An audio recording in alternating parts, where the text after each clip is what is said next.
we go. There we go. Okay, I'm going to, first of all, we're going to start off with PJ's going to introduce us all, myself included, to what on earth the Global Plastics Treaty is, why it's important, why it's something we're involved with at Trash Free Trails. And then the second half of the session, we're going to move into a series of kind of questions for the group to explore together. So without further ado, I'm going to pass on to PJ. Thank you. Okay, well, buckle your seatbelts because you're off for a ride. Can we change slides, please? Great. Well, first of all, what is the UN Global Plastic Treaty definition? So the UN is the United Nations, and they hold on different programs and different agencies. So you might have heard UNEP, which is the United Nations Environmental Program, or UNEA, which is the United Nations Environmental Agency. So UNEP holds a UNEA every year. And on the fifth one, which was on 2022, on the fourth agreement, 175 countries agreed that we needed to end plastic pollution. There was too much to hold. So they decided that they were going to forge an international legally binding agreement that was going to be done by 2024. And this resolution was supposed to address the whole full life cycle of plastic, which is that figure that you guys can see in the presentation. And it will include the production, the design, the disposal. This resolution is based on 3 initial drafts that different nations submitted. And that way they decided that they were going to do an intergovernmental negotiating committee. That is the INC. And the INC was supposed to be 5 meetings. In April, we will be doing INC4 in Canada, and INC5 in November in Korea will be the last one. And hopefully by then, the entire plastic treaty will be completed. This legally binding instrument is supposed to reflect all of the diverse alternatives and all the alternatives that will be more sustainable than plastic, all the bioplastics and all of these sort of things. And also it will enhance international collaboration between countries, between all the manufacturers, and especially because we share oceans, so that's also very important. And then it will also facilitate the access to technology, capacity building, and that collaboration between the scientific and technology community and the big corporations. So that is the definition by heart, like United Nations describe it. But what is actually? It's just a contract. It's a contract that aims to manage all the plastic that we ever create in the world, and is going to set up certain laws that all the countries will agree upon and that we will all have to follow. The plastic treaty will include every single stage of the full life cycle that plastic has. So whether that's actually petroleum, whether that's food packaging, or whether that's a Lucozade bottle that ends up in our trails, there will be a section that the plastic treaty has. It is written in the treaty, and there will be a section that talks about it, talks about how we should address it legally and what we can do, and it'll be legally binding, so all the countries have agreed upon. So there will be obviously a responsible manager for all of that. Yeah, so I think we can move on to the next slide now, which is the more fun of it, and is yeah, who's actually involved?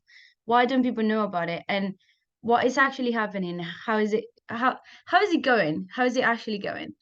I'm going to address the question of why don't people know more about it, because I didn't know about it until I joined TFT, which I think is quite surprising. Bear in mind that all of this started in 2022.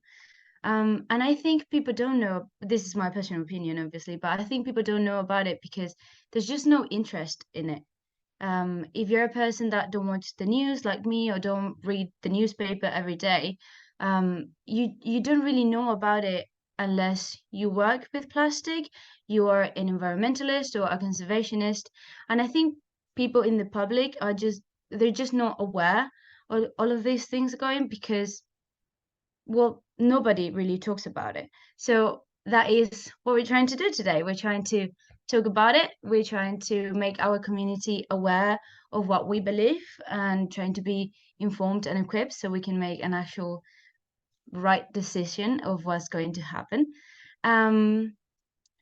So in my opinion, who knows about it is because they're involved. So who's actually involved? Surprisingly, many people, which maybe is not that surprising because it's a global issue.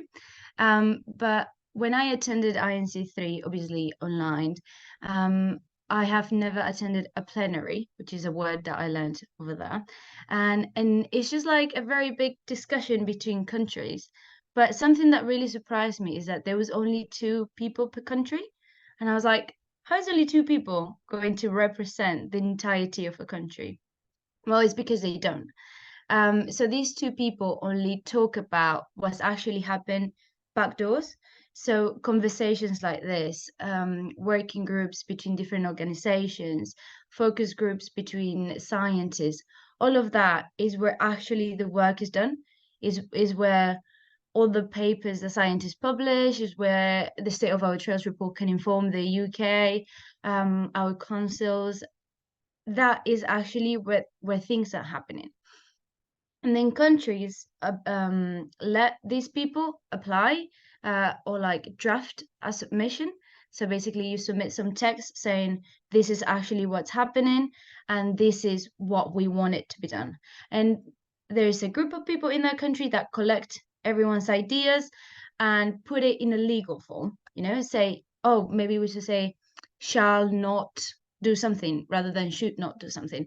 And these 2 people talk to the chair of the INC, and then the chair of the INC writes down what's called a draft. So first he wrote down a zero draft, and now we're on to the next stage, which is the revised zero draft, which is that picture you guys can see there, and it's open to the public and everybody can read it. It'd be a bit boring, but you still can if you want to. Yeah, so those 2 people actually do represent the entire country. But because the work is actually not done there, the INC is only a big discussion about what everybody has been doing in their own time, and that people that actually really cared have been doing with what they care. How is it going? Everybody that is involved have different opinions. If you're part of a really big corporation, you might think it's going one way.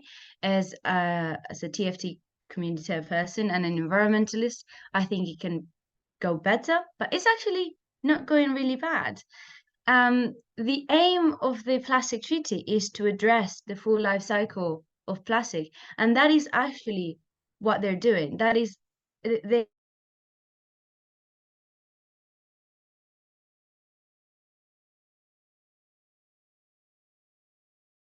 they're called polymers. So maybe you guys know, but plastic, actually there's many different types of plastics, which I didn't know. There will be a section for each type of plastic, and there will be a section for every single type of manufacturers and how to do it.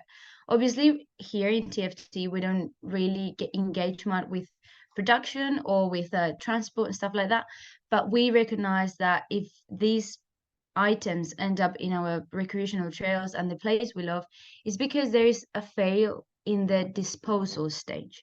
And we understand that recycling is a really good idea, but we move forward to reducing and reusing. So apart from that, we also want to recognize the voice that our trails have. The plastic treaty have really been focusing on the including the marine environment.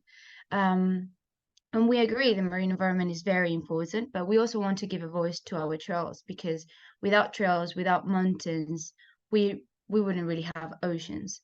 So that is what TFT is doing, and that is what the current TFT involvement is.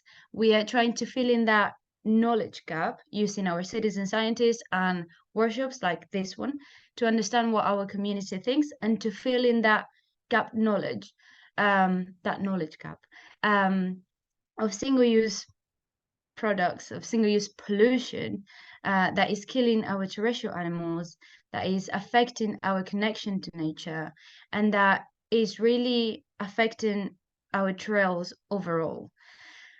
So yeah, like I said, without mountains and trails, we wouldn't have oceans. So they're both as important. And I think after all this bomb of information, hopefully I have explained a little bit what the UN is about.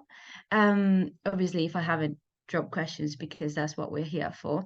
But I also wanted to do this along with Rachel in a certain way that brings you a sense of what it is being in a plastic treaty call. We're trying to bring the same approaches that they do with scientists and NGOs into our community so you guys can understand what's actually really happening. So feel free to ask any questions, but we're also going to ask you questions and hopefully we can get a bit into a discussion of what you guys think we should do, about what you think you should do as individuals. So yeah, how does that sound? Yeah. Oh, thank you, PJ. Yeah, I think it's such a fascinating like coalition to be part of, and it feels amazing to be such a, we're a small organization. We work so closely with our community. Our community are like the heart and soul of what we do and everything we work towards. But it's been a really interesting process, I think, for PJ and especially Dom as well, to have joined the Plastics Treaty Coalition and to have been part of this process of actually speaking to a global picture. And I think it's really, from my point of view, reflective of the fact that at TFT, we know what our focus is. Our focus is our trails and our community, but we recognize that it's part of a big interconnected picture of change that needs to happen, of transformation on this huge global scale. So sometimes I feel like it can be quite intimidating, but it's also really exciting to be part of this as well. But yeah, so as PJ said, we're going to move into the next section. We've got three kind of questions that we'd love to explore together. I'm going to show you them on the screen, and then we're kind of discuss and share notes. Feel free to share things in the chat if you don't want to speak out loud, but if you'd like to speak out loud, that's really welcome as well. So the first one we had was to kind of ask you as our community, why do you feel that the Plastics Treaty is important for trash-free trails? And also, why does it feel important to you? Is it important to you? If it's not, why is that? I think it's something that we've worked on internally as an organization for quite a while now, but actually it'd be really great to hear your points of view on what your relationship to it is and how you feel about it if this is the first time you're encountering it as well. PJ, do you want to add anything to that? No, I think you really explained it very well. Amazing. Would anyone like to go first? It's always quite intimidating, but if you have any thoughts, let us know.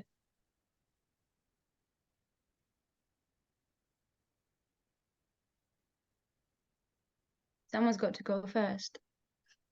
I don't know if I can say anything. Yeah, absolutely. Jump in, David. I think from an outside perspective, because I'm not a mountain biker, particularly or at all. I do cycling, but that's it. I think the big advantage Trash Free Trails has over other sort of ways of dealing with single-use plastics is it's interactive and it's a part of cycling or the experience of doing the mountain biking itself, from what I've seen at least. It's not like it's a slog of having to go out there and go, oh right, we'll go clean plastic then. It just becomes almost a daily part of or an intuitive and inclusive part of the experience of going mountain biking in the first place. So instead of trying to create something new, you're just including it to make it normal and a part of what it is to mountain bike in the first place. I don't know if that makes sense, but that's sort of what I see from my perspective. It totally makes sense. And I think that feels like a really important part of it, because even PJ, as PJ was kind of describing what the Global Plastics Treaty is, it feels like this huge, quite probably bureaucratic, like international, there's people there and they have to speak to a chairperson. And but actually, like, you're right that in bringing it back to our community as runners, riders, and roamers who go out and they have their own lived experience of plastic pollution, that is a really unique point of view. No, thank you for that. That's a really great share. Does anyone else have any thoughts, or any thoughts on David's thought are also really welcome too. Well, I do. Yeah, I think what you said, David, was really good. And also I think that's what we need to do. We need to talk with our colleagues about what's happening, because the global plastic treaty sounds really big and really bureaucratic, like you said, Rachel, but at the end of the day, it's just that plastic bottle that you're finding next to you, so I think we can all address it in a smaller and more cozy environment that actually doesn't feel as harsh or as bureaucratic, but it is as meaningful and as impactful. Is that a word? Yeah, totally. That's a really valid point. Does anyone else have any thoughts? Dom, I can see, Dom, you've got your hand raised, which the virtual hand is raised, which I appreciate. Jump in. I'm not always so good at that, am I? The virtual hand. Just wave things around. Yeah, so obviously, for those of you who don't know, I work with PJ directly on the Plastics Treaty, on the work that pertains to it anyway. And one of the reasons that we identified it as something that was both an opportunity for us and our work and our mission. It was also something that was immediately important to us because we felt we could contribute to it. We felt we had some knowledge that they didn't currently have access to, and that's just a bit of background really, and that's because there is very little / no science on the prevalence and the composition and the impacts of single-use pollution, plastic pollution on recreational trails. So that was the problem we came up against. And in trying to address that, we came across the Plastic Treaty, and then we came across, because really the reason I'm saying this is I want to make sure that I've got across why I think this is important to Trash Free Trails, and why I think this is important to people who volunteer their time for Trash Free Trails. It's something that enhances or if we do it well, it can massively increase and enhance the value, the impact of your donation of time and talent and passion, because not only you're removing a plastic bottle from your trails, you remove it and you report it to us. That's excellent. Firstly, we've got a better understanding of that. And if we then add that understanding into the global understanding of the issue of plastic pollution, we've filled the knowledge gap, we've increased knowledge, and knowledge is power in these situations. The lovely feedback loop there is that you can increase your sense of belonging and efficacy as a volunteer by doing that. So the thing that we're directly trying to address is that we're firstly trying to use the Plastics Treaty to kind of like turbo boost, like nitrous oxide, Trash Free Trails' work, because we're approximately 12 or 13, no, 14 years behind the marine plastic pollution issue. And we've got this amazing playbook to learn from the ocean plastic pollution issue. We've also got this really incredible global mechanism now to use to kind of like cement that. So yeah, so every little bit of data you provide us, or we provide, we can then submit to them, and if that becomes more accurate and more contributive, it gives our trails more of a voice in this conversation. The one number that PJ might have said here is that between 4 and 23 times more plastic escapes into terrestrial ecosystems than our oceans. Yet, PJ, what was the numbers the other day about scientific papers? Trails? Yeah, so there is 900 research papers of litter pollution in the marine ecosystem, but there's only 2 in trails. And they're recent. Yeah. Yeah. Wow, it really puts into perspective how the focus is not quite shifting. And so there's also something about because again, I think because we're quite small, it can feel quite like, what could we have to offer to this like huge global ecosystem of people working on this whole issue of plastic pollution, that actually just bringing, let alone the amazing donation of time that our volunteers give to us that helps our research, that actually just being there, being like, what about our trails? Like, what about the terrestrial environment? Feels like a really powerful reason to be there. Thanks for those contributions, guys. I'm wondering if anyone else has any other thoughts on just like what the Plastics Treaty maybe means to them, for them. Have you heard of it before coming today or before engaging with TFT? I'd be really curious to know. I hadn't heard of it, no. And what's your, can I ask, Jules, what's your kind of like immediate response to hearing a bit more about it? I think my concern would be the one that you articulated, that as soon as you start mentioning UN treaties to people, it immediately presses the off button, because it is seen as being something very remote, very bureaucratic, very out of my league.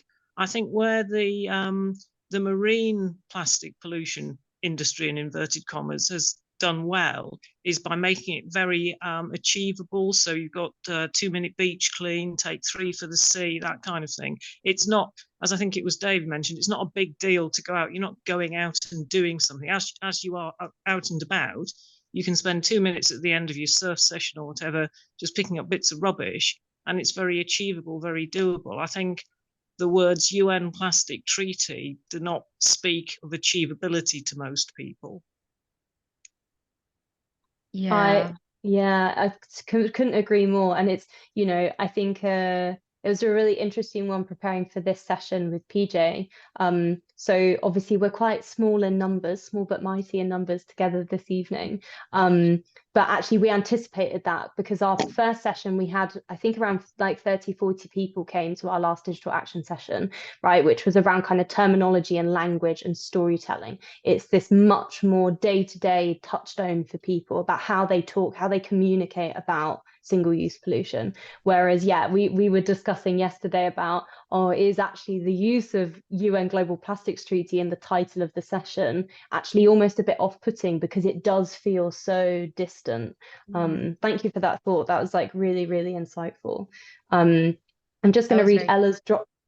Sorry, PJ, do you want to add something? No, I was going to say, apparently her name is Ree. Hello, Ree. Yeah, feel free to put your mic on and talk about it if you want, but if you can't, chatting in the chat is also very good. Oh, amazing. Perhaps I'll read Ree's point aloud. Sorry for getting your name wrong. So Ree said, I'd not heard of the treaty before, but think it's a great idea. It should help with TFT, maybe through top-down processes where countries take responsibility over the conversation, and conversations are opened up about plastic pollution, so companies and individuals can recognize the importance of reducing their plastic waste and keeping it out of natural environments wherever they are in the world.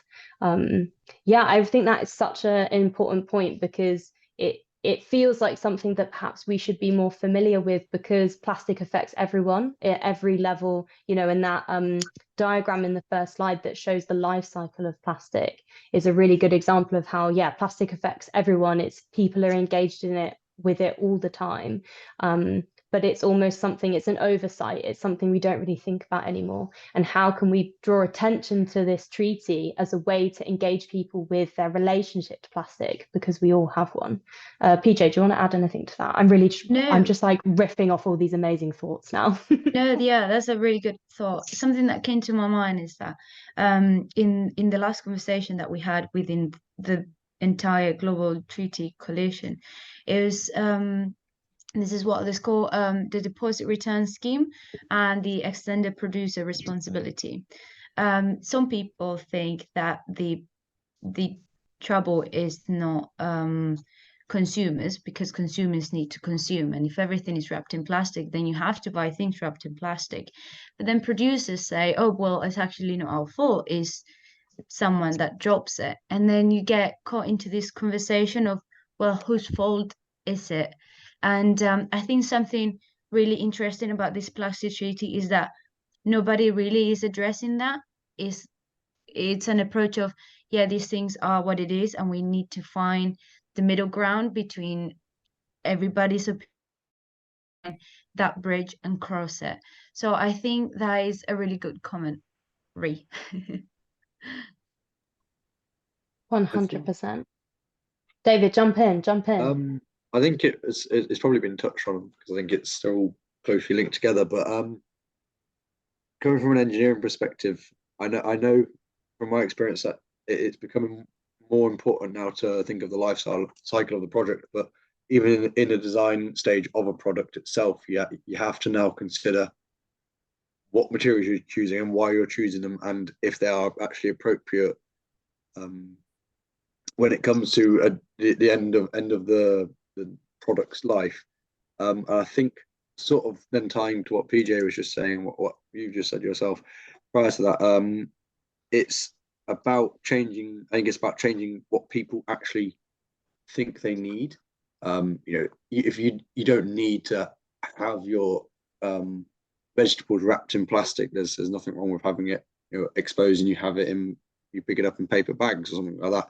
So I think it's all well and good going around and picking up plastic or picking up single-use pollution and picking up and clearing up after it. But if you never actually change the thing that's causing the pollution in the first place, then you just be chasing your own tail and never actually solve it. So I think a key thing that would need to come from the plastic treaty would be changing motivation. It doesn't whether that be for capital gain is probably the biggest contender when it comes to the reason we're in the situation in the first place.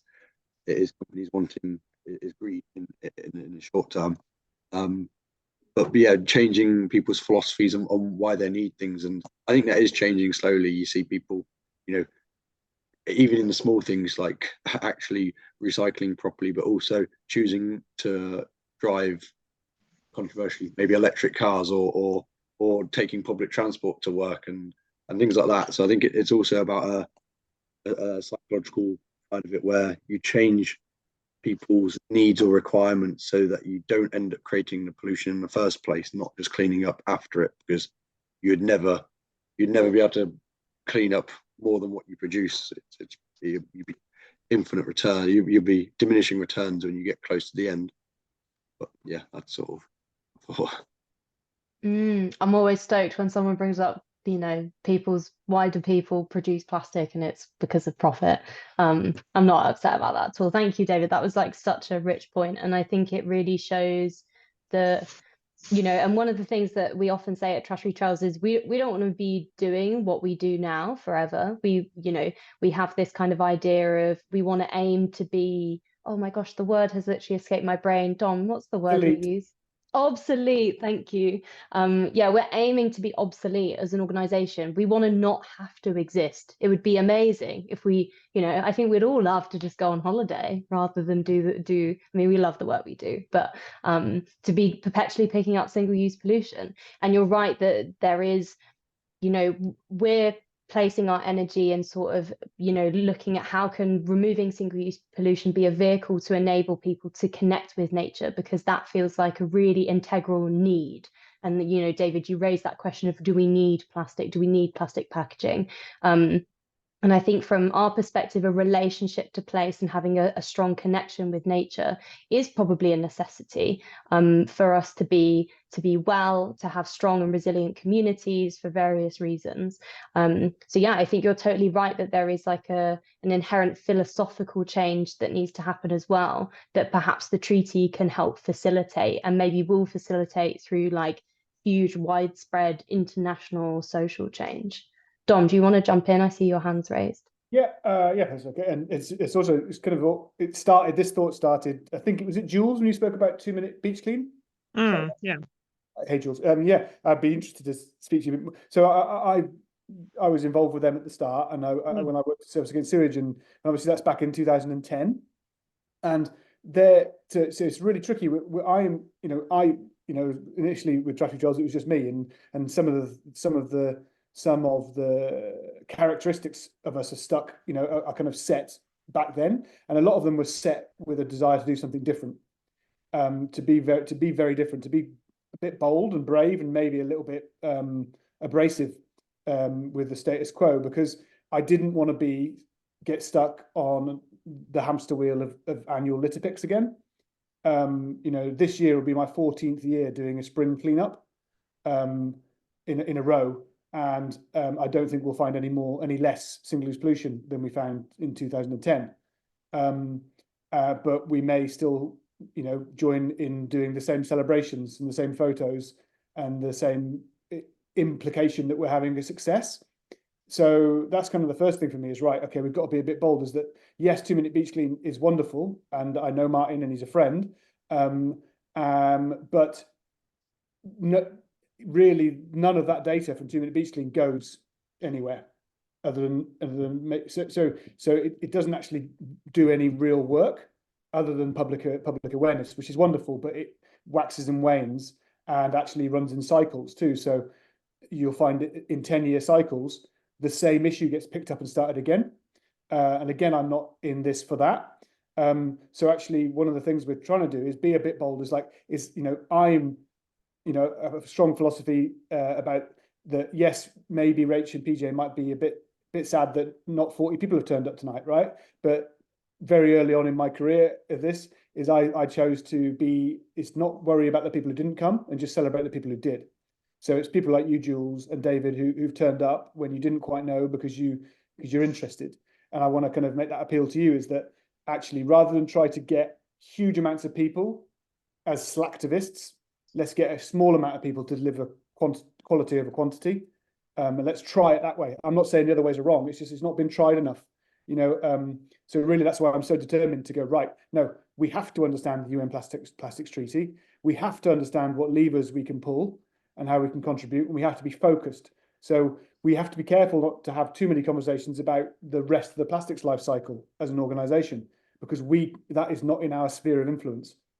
We can influence that process by doing our job really well, by being really good plankton in that ecosystem.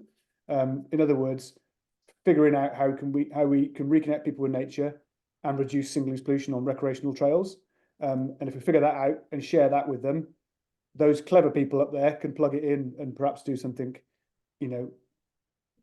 global with it. So yeah, it's a bit of a ramble for me, a bit of a rant, but it's always that thing when I sit in these conversations, I want to be a bit challenging, and also express hopefully what I hope might be quite an interesting / inspiring way of thinking about it differently.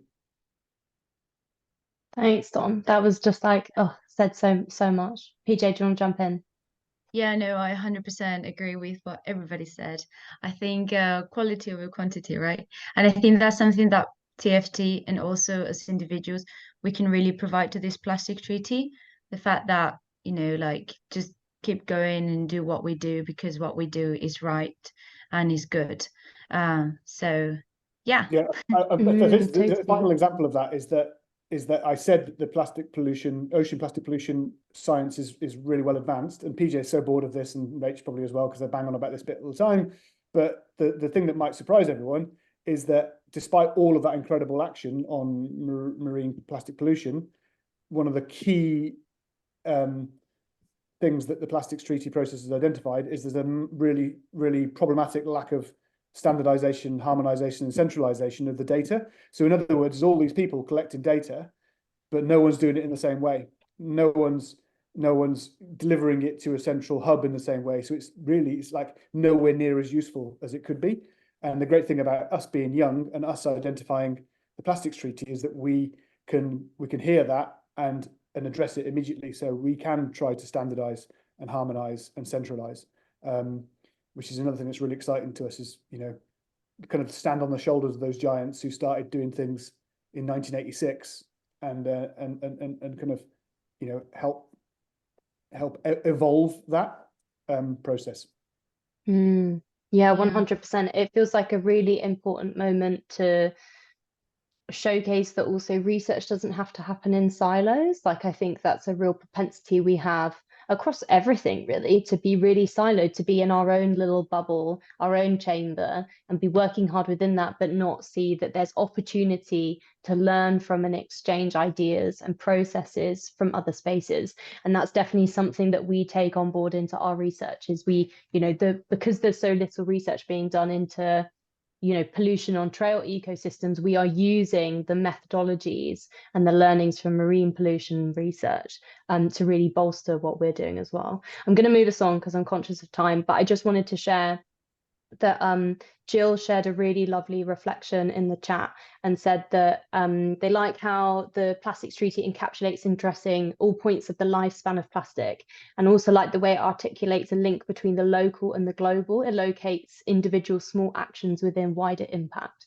And I just feel like that's like maybe my favorite point that's been made so far, because that feels like a really integral thing that we try to think about a lot at TFT as well. And it feels really positive to be part of that, as Dom said, to be plankton in this big kind of oceanic ecosystem of people across the world working to end plastic pollution. Okay, I'm going to move us on to our next question. You can see my subtle slide along on the screen. So our next question is, what would you like to see Trash Free Trails doing as part of the Plastics Treaty? So I think PJ's already spoken a bit about some of the ways that we're sort of contributing and our presence as part of it.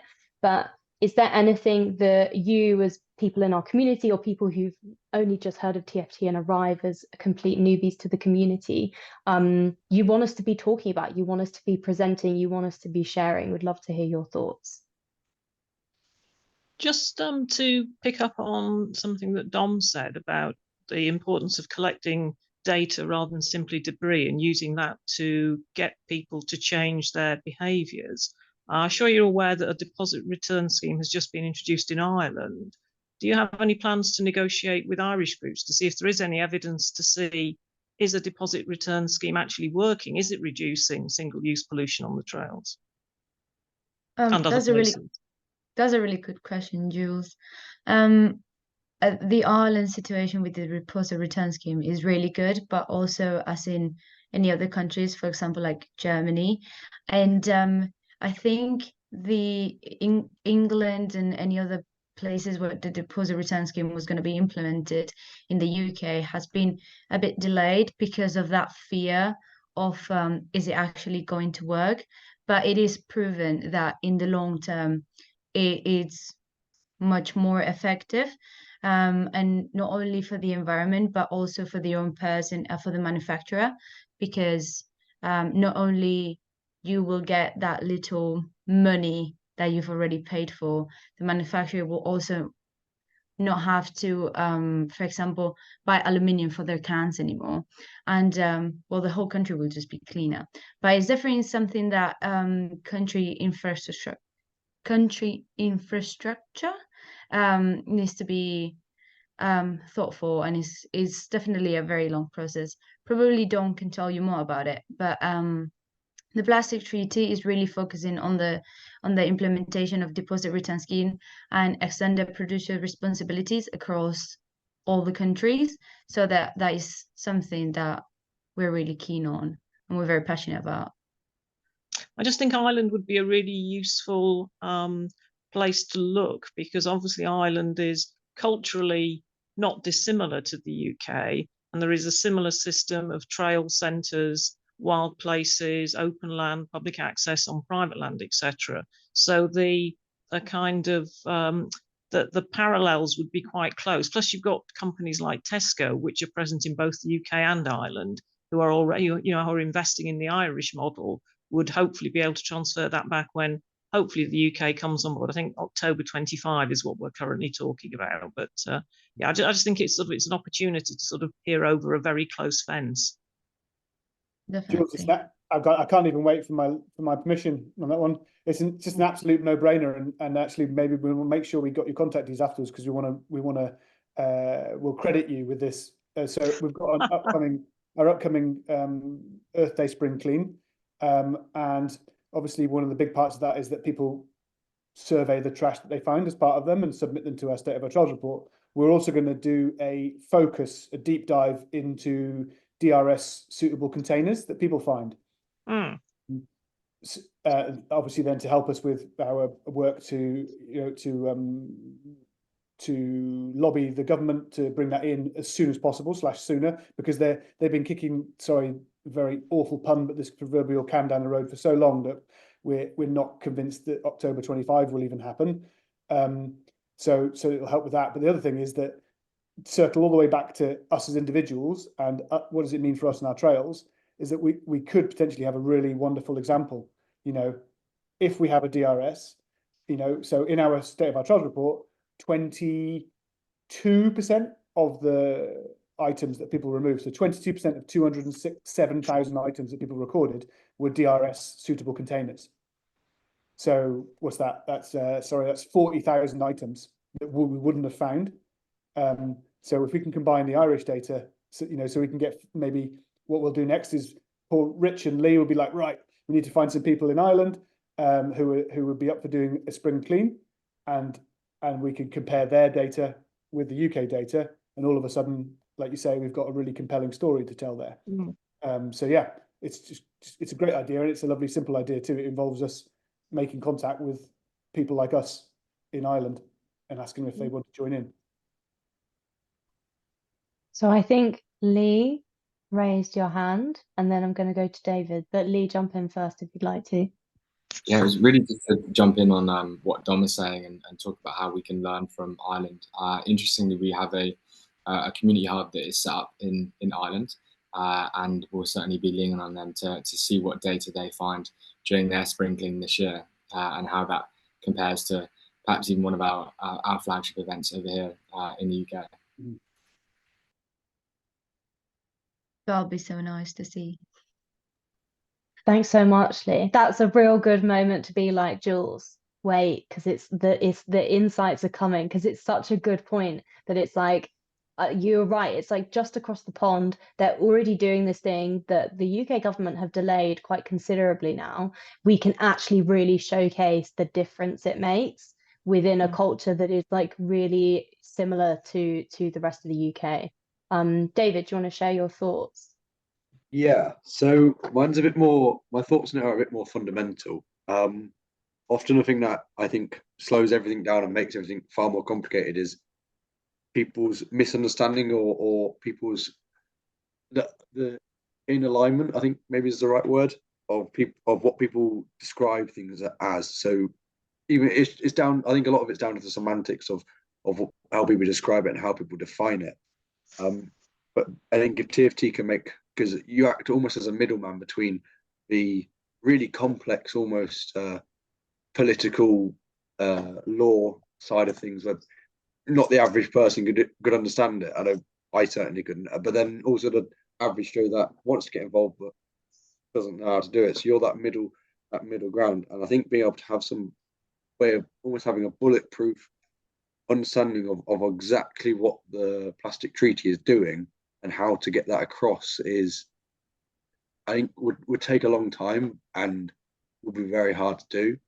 But I think that would make it the actual implementation of it when it comes to it far more effective, because you wouldn't be constantly, not saying that you are, but you wouldn't necessarily have the chance of constant or the risk of constantly going back on yourself with the possible misunderstandings or missed expectations or miscommunication of what is actually trying to be achieved.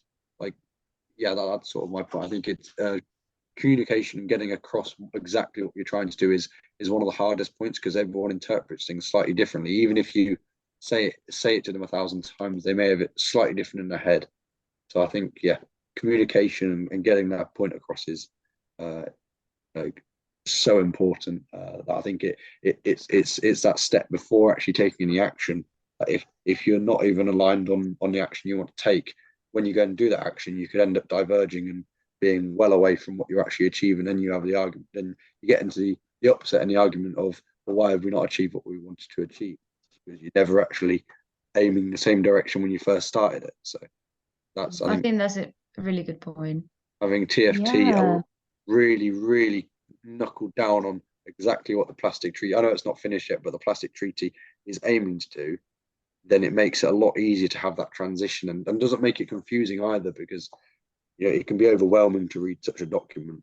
But if there's a way of it's almost like simplifying a really complex physics analogy, like a black hole or something like that, to someone like a 6-year-old. It's trivial, but it's being able to get the point across to where they can understand the important facts of it, makes their understanding of it and then the remembering of it and implementation of it far more effective than trying to explain it to them, or them not understanding it and then going off and trying to explain it to other people and they themselves are wrong, and then you end up in a whole big mess in the first place. I think that Yeah. is such an important and very overlooked perspective. And I think you've slightly touched on what the third question is going to look at, which is really awesome. But which is this idea of like the third question is going to be asking about how can TFT raise awareness of the plastics treaty here in the UK. I'm sort of, as a comms manager, asking for ideas. So I hope that's cool. So I think you're totally right, David, that we have a responsibility to kind of demystify what this big thing is so that people understand it better, so then it's more engaging and accessible for them when the outputs of it arrive, so these changes to sort of the appearance of plastic in our day-to-day life. But actually your thought has made me think also about how can that exchange be going the other way? How can TFT be taking the lived experience of our community and their lived experience of single-use pollution and how it affects them all the way up to this kind of global stage? Because if this global stage is this really heady, intellectual, sort of objectified, I mean, I'm making lots of gross generalizations and we can talk about that another day, but kind of space, where are the personal stories? Where's the personal experience in that space? And how do we get that to be part of that space? Because it is just as important as the data and the science and the research.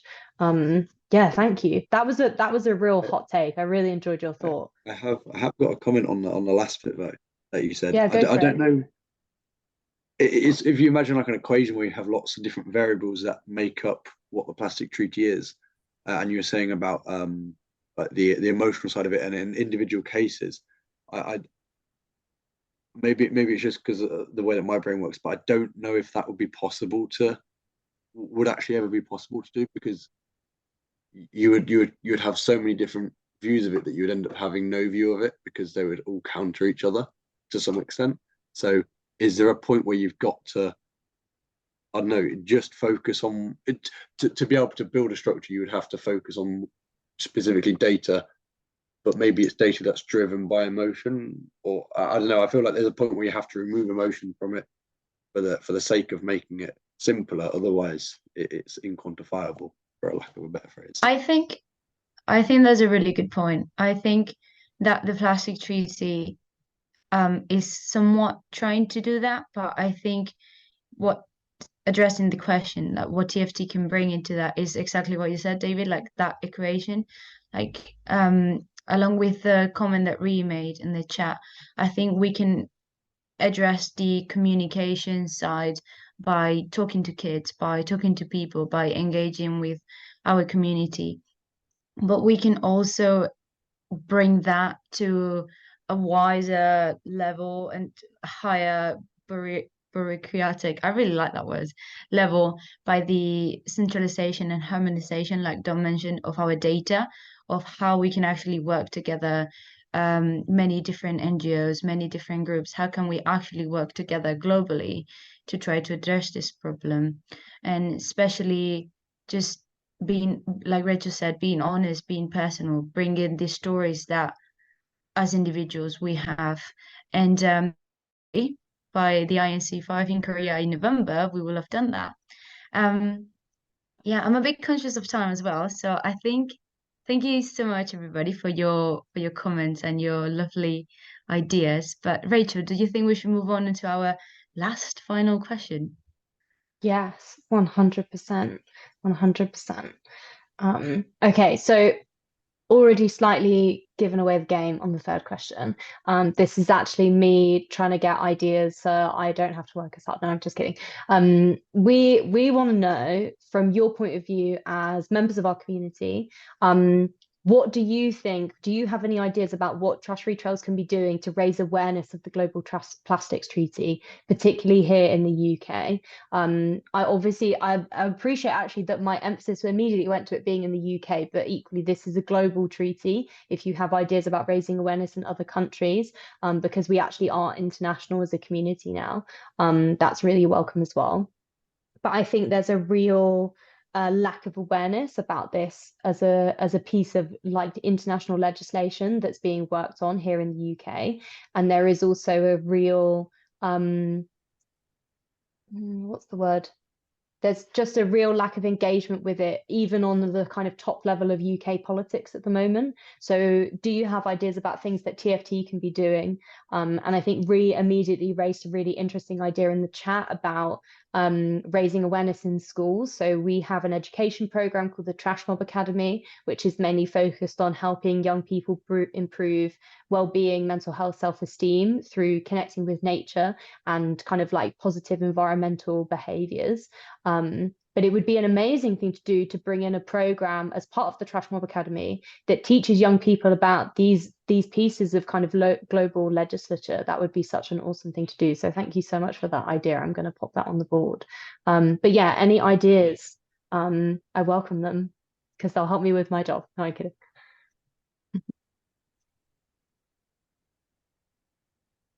So Jill just popped in the chat some simple infographics we can share on social media in sessions where we're talking about single-use pollution. 100%. I think something that Jules, was it Jules? I don't know, that raised in previous questions was the wording. I think, global plastic treaty sounds really bad, but I think like if we not dumb it down, but like if we talk about it in more a simple general way, I think that also generates awareness of what actually happening. So yeah, just even as an individual, as a general I think that's a fair comment. Yeah, you need something fairly kind of snappy. I mean, Trash Free Trails is that. As I say, the Australian, I think it was, Take 3 for the Sea is 3 bits of marine pollution every time you go to the beach or surf or whatever. But I think, as you say, Trash Free Trails is nice and snappy. It's like SAS, Surfers Against Sewage, as Don would know. But coming up with kind of snappy sort of aphorisms that people can sort of wrap off that will get people's attention. Yeah, but yes, United Nations Plastics Treaty doesn't really sort of light anybody's fire, does it? No. Definitely. David, do you want to jump in? Not sure if I do. I'm trying to answer the question in my own head, and I think I've contradicted myself, so I'm just going to carry on thinking. That's good too. So we had another thought from Jill in the chat, which was linking to this idea of infographics. So how can we showcase links between local actions and where they fit into global strategy? I think that is like a super important part of the puzzle of how do we, we're at a trail clean, it's in Shropshire, there's like 30 people there. How can we celebrate the fact that those 30 people are contributing to a global resolution that's going through the UN? How can we really make that clear and something that they should be really proud of, because it is a huge deal. Yeah, thank you for that, Jill. That's a really important point. I think I've got a point to say, I think. Go for it. The Trash Free Trails reminds me a lot of I don't know if many people watch YouTube or anything, but there's a YouTuber called Mark Rober. He's a scientist. He's an engineer, but he's done a video, maybe 2 or 3 years ago, about plastic pollution, specifically plastic pollution. And I believe it was in South America, but I think maybe Trash Free Trails being able to collaborate with other, I'm going to say creators is the wrong word, but other organizations and possibly social media based organizations that can bring together 2 different communities that might not necessarily have found each other in the first place, but actually are quite closely linked, to be able to spread the awareness. Because YouTube as an example. There's hundreds of millions of hours of YouTube video produced a day, and if you can even get a snapshot of that and the impact that they have, and there's other examples like Mr. Beast. He's done planting trees where they've planted tens of millions of pounds worth of trees, and be able to have that interact with people with people or communities or organizations that have the same outlook or are trying to achieve a similar goal, to just widen the breadth of people that you're actually interacting with. I know it would increase the amount of people that Dom said earlier, the people that just come along for the ride for the sake of doing it so they can say they've done something, and quality is more important than quantity. But I also think one way of increasing quantity and quality would be being able to reach out to people through methods that I don't necessarily think that currently are being explored, like collaboration with people outside of TFT themselves. But maybe that's already being done or is in the works. So no, yeah. I think that's a really awesome and important piece of the puzzle. So one of the things, as an aside to our research into single-use pollution, it's another kind of developing program we're working on, is called Emergence, which is looking at this kind of, very similar to the idea you shared, David, is this idea of how do we foster like authentic, effective, innovative collaboration over competition. So the whole program is kind of geared towards this idea of emergent strategy or emergent thinking, which looks to nature for inspiration for how we work together. Nature being a much more kind of collaborative, symbiotic space versus the kind of human-made system we currently work within. And currently that program is looking at how we can build better collaboration within the outdoors as a kind of broad field who are all invested in trail conservation. But you're so right that actually, even in the presentation of how we talk about things like the Global Plastics Treaty, as kind of sitting within and next to our own research, how can we actually build those unlikely collaborations? Because you're right that this is something that affects a broad spectrum of people working across lots of different spaces. And so how can we showcase their point of view and our point of view and create containers for exchange? That feels like a really important part of it. So thank you. Always here for doing things on YouTube. I think it's a great space, definitely. Yeah, I think sorry. I think to jump in, maybe I was wary of this is one of the reasons that this, so we work so again, you hear, if you think about comms and social media and things like that, and you'll hear the word engagement. I think we probably used engagement in the chats and everything. You hear engagement a lot, and that is good and all well and good. But again, for us, we're really interested in activation. So in other words, if someone engages with your message, what do they do as a result? How can they contribute to your mission as a result? And yeah, totally with you that, again, we want to stay small as an organization. So we've identified, when you say there's millions of hours of videos, there's billions of people who use YouTube. If we can crack that code and use that platform as a tiny organization to engage and activate a lot of people, that's the holy grail for us. So yeah, these ideas that you have and these people that you're speaking about, I don't know if anyone's noticed, Jules, have you seen that that Joe Lycett, who is arguably one of the most influential celebrity campaigners right now, there's a sewage program out this week, I think, isn't there? So yeah, I mean, but you've got people like Hattie Harnden and you've got the Evie Richards, the Trek guys. They're fairly, they've got a big following in terms of the mountain bike community. I also recall, I think it was 2 years ago, you had some of your green litter collect bags, stickers and stuff. They were at Cody Brennan in the visitor centre there, and it just, people were being invited to pick them up and go out and sort of go and fill a bag. They didn't. One thing I would say there wasn't any link between the bags and, other than it had trash free trails on it, possibly something, sort of some more information as to what the purpose of the bag was, other than simply to fill it full of plastic. But yeah, you've got from a mountain bike perspective, I think you've got some fairly high value ambassadors on board. It does, yeah. Well, that'll be Lee jumping in on the community. So what you saw there at Coidy was the very early stages pilot of our community hubs program, right? Which at that stage was let's send these people who are keen some kit and see what happens. Whereas now it's a person called Lee who came through a pretty rigorous recruitment process and is an expert in this field. He's leading that program. So hopefully next time you encounter a community hub, it'll make a lot more sense. So yeah, maybe if you where are you based? I'm in the Peak District. Oh, there you go. So I don't know whether Lee's still here, but yeah.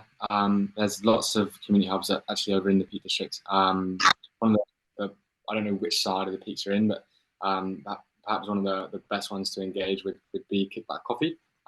They run lots of roastery rambles and events that local community can get involved with to help us achieve our mission. And as kind of Tom said, that as we kind of move through the project, our community hubs will have a lot more available to them to activate their community and work with their community to spread this message and help us with the mission.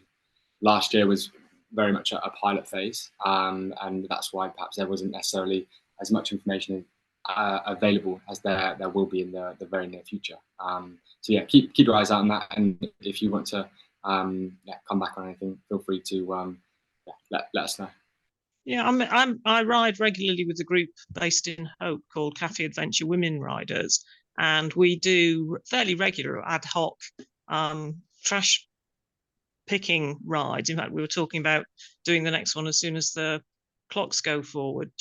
But it isn't any way affiliated or associated with Trash Free Trails. It's just that we ride a lot and we see lots of rubbish and we don't like it. So every so often we take a bag with us and fill it up. But yeah, there's a lot going on in the Peak District. I think that's it doesn't really have much to do with the Global Plastic Treaty directly, but I think it's really important because everything that you guys have talked about right now, it's linked with what's happening in other places and in other countries. And I think it's really important how everybody is synchronizing at the same time and decided that all of our ideas, they're just going to be written down in a paper and make it legal. And I think what you just talked about, like, for example, with the community hubs or the new citizen science program, I think that's raising awareness within our community. And I think that's also very important. But yeah. Yeah, massively so. Thanks for all these thoughts, guys. The kind of ideas around the community hubs and how can we bring that kind of touchstone of people grabbing a bag at a community hub, going out, removing a bit of single-use pollution and bringing it back again to the Global Plastics Treaty. And I just had this vision of someone who runs a community hub, like the guys at Kickback Coffee, for example, letting people know when they bring back their single-use pollution, oh, hey, did you know that the data you've submitted today is going to contribute towards like a whole international plastics treaty that's going on. And I think that really speaks to that idea of when you say UN Global Plastics Treaty, it's maybe not really a touchstone for people, but someone who's known within the community, who's maybe a community leader, who's a kind of TFT representative based in and around a community hub. That's much more of a touchstone. That's much more of a way for people to feel engaged with it. Cool. I'm conscious of time. We've only got a few minutes left. Are there any kind of final questions or thoughts that anyone would like to share before we sign off for the evening and let everyone get back to their Wednesday nights? Or do you have any more questions about the plastic treaty that maybe you want to ask? I don't have a question about the treaty. I have, maybe it's about the treaty indirectly, but what has, maybe you can't say it, but what has TFT got planned to try and what's the first sort of level of planning that you're going to do to be able to tackle this? Because obviously the treaty is as almost like a framework of what yes and no, but actually implementing it's sort of your guys' realm. What if TFT at the moment got in the brain of what they want to actually do to be able to make it effective? I know we're talking about possible ways of doing it, but is there anything that TFT in the short term has got ready to implement or is currently implementing that we might not know about? Do you mean in regard to like the recommendations that the Plastics Treaty is going to make? Or do you just mean in general in terms of tackling the issue of single-use pollution? I guess both. Good question. Because arguably shouldn't the second be the first? The current action should to some degree already match that of what the plastic treaty's sort of asking for in a way. It's a really good question, and I think in terms of how our current activations align with any recommendations that come out of the Global Plastics Treaty, from my point of view, that's still maybe to be determined because it's a document that's still being drafted. But maybe PJ and Dom will maybe have more info for that, especially by the start of November when INC 5 takes place, because we're also hoping to attend that event and represent our research and our community there. So there will be hopefully a bit more insight because the document will be finessed.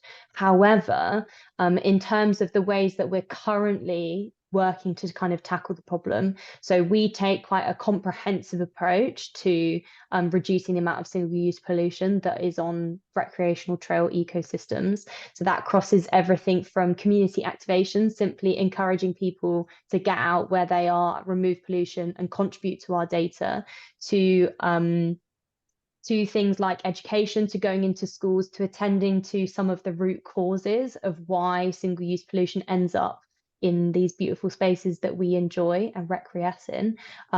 So the heart of it, the issue from our point of view, is disconnection. We are disconnected from nature and therefore disconnected from the impacts that our pollution is having on these ecosystems. We're doing the kind of beginnings of working towards kind of policy change and policy development, and that's where the State of Our Trails report really comes into play. And then we're also thinking about our particular community being outdoor enthusiasts, runners, riders and roamers.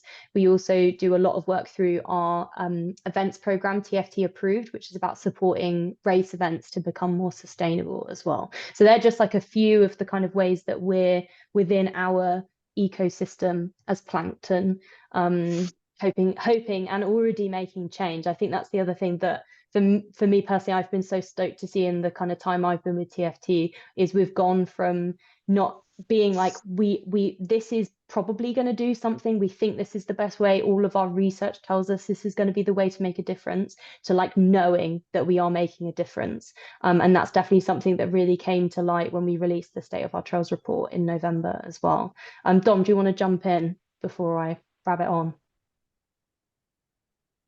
Or you're on mute. I know you're trying to wrap up, so I'll be brief. I think is also that I had the hand up before you brilliantly answered, in my opinion, David's question. I think the first thing just to say is to be honest and open about who we are and how big we are and how much we can influence.